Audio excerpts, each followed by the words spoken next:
Percaya habaib itu bukan rukun iman, jadi tidak membatalkan Islam, jadi tidak usah dipaksa-paksain. Yang paling baik amalnya bukan ahsanu nasaban, bukan yang nasabnya paling baik.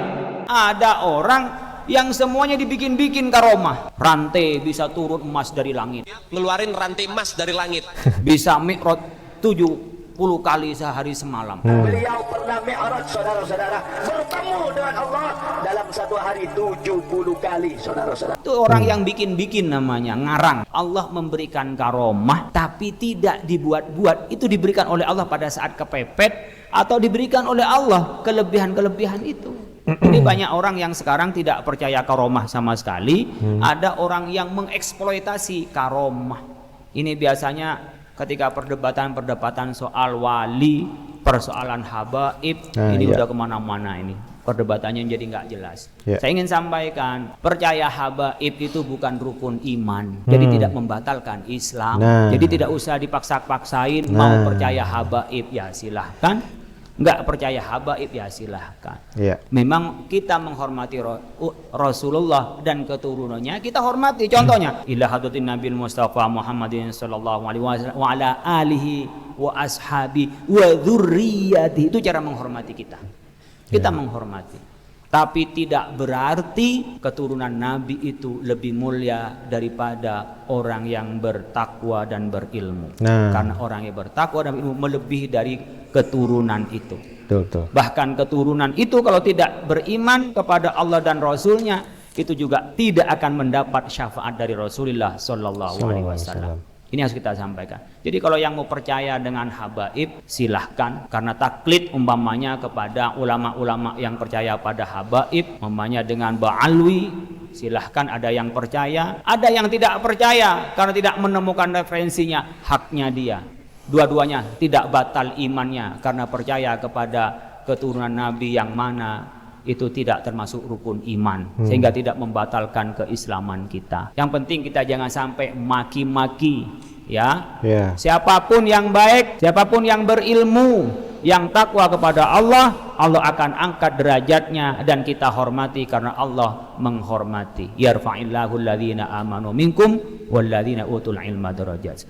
Tapi kalau siapapun yang tidak baik, tidak beriman kepada Allah dan Rasul, tidak berilmu, kita hargai saja. Mau keturunan siapapun, tidak peduli. Keturunan siapapun, kita sama-sama. Kullukum min Adam wa Adam min turab. Semua dari Nabi Adam, dan Nabi Adam itu dari tanah. Tidak ada lafadz la baina arabiyyin wala ajami, tidak ada bedanya mau Arab mau Ajam itu sama, illa taqwa, kecuali takwanya. Maka disebutkan alladzi khalaqal mauta wal hayata liyabluwakum ayyukum ahsanu amala. Dihidupkan, di kita hidup ini, mati ini, yang dilihat oleh Allah apanya?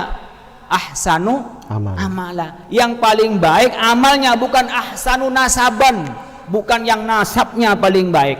Enggak ada.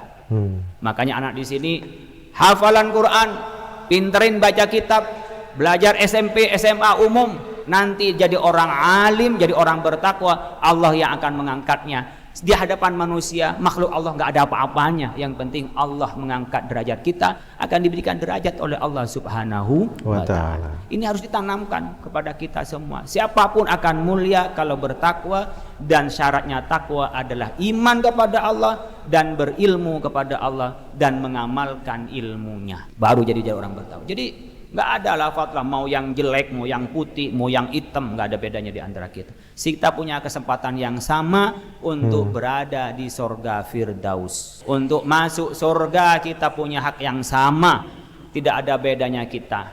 Semuanya harus punya tiket apa? Iman, Islam, dan ihsan. Punya ilmu, punya iman yang kuat, mengamalkan ilmunya dan mengajarkan.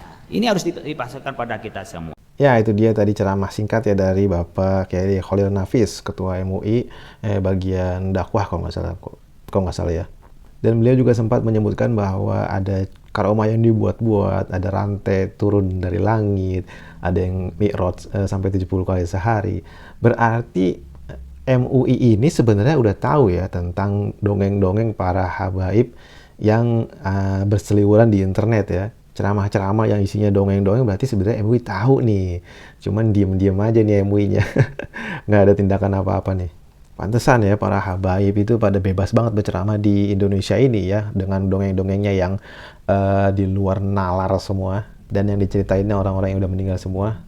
Karena MUI-nya juga sebenarnya udah tahu, cuman nggak ada tindakan apa-apa nih dari MUI. Atau mungkin masih dipantau kali sama MUI-nya. Ya itu aja informasinya, semoga bermanfaat. Assalamualaikum warahmatullahi wabarakatuh.